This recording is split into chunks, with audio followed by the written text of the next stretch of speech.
ஒருவேளை இந்த வழக்கம் வந்து தெலுங்கர்கள் கிட்ட வந்து இருந்து நாயுடு கிட்ட இருந்து இதை நம்ம கிட்ட இதை திணிக்கலாமா இதை திணிச்சு விட்டுருக்காங்க? இல்லை, பொதுவாக வந்து சொல்லுவாங்க, நான் ஏதோ அவங்க மேலே குறை சொல்லணும்னு கிடையாது. நாடுகளில் பார்த்தீங்கன்னா இது நான் பொதுவாக பலமுறை கேள்விப்பட்டது. மனைவிமார்கள் இப்படி இருப்பாங்க, அப்படி இருப்பாங்க, இப்படி இருப்பாங்க, திருப்பி வந்து சேர்த்துப்பாங்க இப்படின்னு நான் கேள்விப்பட்டது உண்டு. நான் ஏதோ வந்து அவதூறுக்காக அப்படி இதை சத்தியமாக நான் அதை பேசலை. இது சில பேர்கிட்ட, ஒருத்தர் கிடையாது, சில பேர்கிட்ட இந்த மாதிரியான ஒரு இது இருக்குது. நாடுகளில் அப்படி ஒரு இது இருக்குது.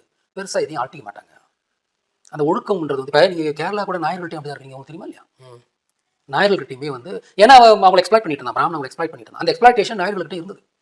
அதனால அவங்ககிட்ட தமிழ்கிட்ட ஒழுக்கமுறைகள்லாம் அவங்ககிட்ட கிடையாது. அதை நம்ம உறக்க சொல்லலாம். ஏதாவது வந்து நான் சும்மா இட்டு கட்டி பேசுறதெல்லாம் எனக்கு இல்லை. இது உண்மையாகவே பலரும் சொல்வது தான், நாடுகள்கிட்ட அந்த ஒழுக்கம் கிடையாது அப்படின்னு சொல்லுவாங்க. மதுரை நாயக்கர் வம்சம் நிறுவன தலைவர் ஜேபி நாயுடு இப்போ நேற்றைய தினம் ஒரு வீடியோ பதிவு சமூக தலைவங்களில் வலைதளங்களில் பரவிக்கிட்டே இருக்குது. குறிப்பாக நாயுடு இன பெண்களை வந்து குறி வச்சு பேசியிருக்காங்க.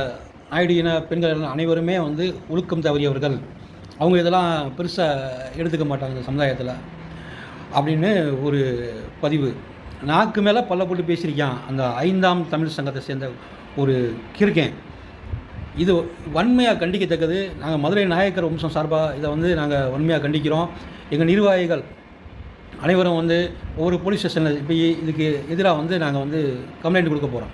அதே மாதிரி அனைத்து நாயுடு நாயக்கர் அமைப்புகளும் நீங்கள் உங்கள் இருக்கக்கூடிய பகுதிகளில் இந்த வீடியோ பதிவை எடுத்து கொண்டு போய் கொடுத்து இந்த அவங்களுக்கு எதிராக வந்து புகார் மனு கொடுக்க வேண்டும். இது உங்களுடைய தாழ்மையான வேண்டுகோள். நம் தலைவர்கள், அதாவது நம்ம இனத்தோட அடையாளமாக இருந்த நம் தலைவர்கள் இனத்தோட அடையாளமாக இருந்த திருமல நாயக்கர் பேசுகிறப்பே நீங்கள் குதிச்சிருக்கணும். வீரபாண்டிய கட்டபொம்மனை பேசினேன். வீரபாண்டிய கட்டபொம்மன் பதாகை மேலே வந்து வெடிகுண்டு பெட்ரோல் கொண்டு போட்டான், அப்போயும் நீ அமைதியாக இருக்க. ராணி மங்கம்மாவை கொச்சப்படுத்தி பேசுகிறேன், அப்போயும் நீ அமைதியாக இருக்க. எதுக்கு இந்த அமைதி? 15 வருஷமாக வந்து உன்னை டார்ச்சர் பண்ணிக்கிருக்கேன், நீ வந்தேரி அப்படின்னு. உன்னுடைய அடையாளமாகிய நாயக்க மன்னர்களை தலைவர்களை வந்து கொச்சப்படுத்துகிறப்ப ஏன் உனக்கு ரோசம் வரமாட்டேது? ஏன் சோத்தில் உப்பு போட்டு திங்கலையா? மிளகாலாம் போட்டு சேர்த்து சாட மாட்டீங்களா?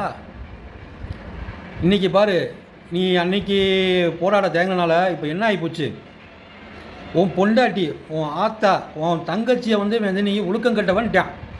ஓப்பனாக சமூக வலைதளங்களில் யூடியூப்பில் போட்டிருக்கான். 5ஆம் தமிழ் சங்கம் அப்படின்ற அந்த யூடியூப் சேனலில் வருது. இது வந்து இதுக்கு மேலேயும் நீ வந்துக்கிட்டு போராட மாட்டேன்னு வீட்டில் தூங்குனேன்னா நீ எங்கேயும் நாயுடுன்னு சொல்லாத. பொண்ணு கேட்குறப்ப நாயுடுன்னு சொல்லி பொண்ணு கேட்காத. இப்படி மானங்கட்டத்தனமாக வாழ்கிறதுக்கு இறந்துடலாம். நாக்கியராக பிறந்தோம், நாக்கியராகவே இறக்கணும். எந்த ஒரு எதிர்ப்பு வந்தாலும் எதிர்த்து போராடணும். இதுக்கு வந்து மாபெரும் ஆர்ப்பாட்டம் போராட்டத்தை வந்து நம்ம முன்னெடுக்கணும்.